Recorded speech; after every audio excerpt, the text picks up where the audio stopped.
Ready to dive into the world of Axie Infinity and manage your digital assets with ease? Let's get the Ronin wallet set up in your Chrome browser.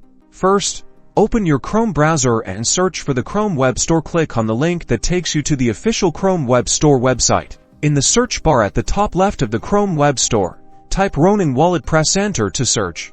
You should see the Ronin wallet extension listed. Make sure it's the official extension developed by SkyMavis to avoid any fake wallets. Click the Add to Chrome button next to the Ronin wallet extension. A pop-up will appear asking you to confirm that you want to add the extension. Click Add Extension. Chrome will now download and install the Ronin wallet extension. Once it's installed, you'll see the Ronin wallet icon appear in your Chrome toolbar at the top right of your screen.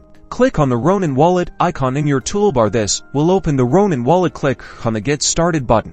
Follow the on-screen instructions to create a new wallet. You will be given a secret recovery phrase. Write this down and store it in a safe and secure place. Do not share this with anyone. This phrase is crucial for recovering your wallet if you lose access. Congratulations! You've successfully installed and set up your Ronin wallet in Chrome. You can now use it to interact with Axie Infinity and manage your digital assets. Welcome to the Axie universe.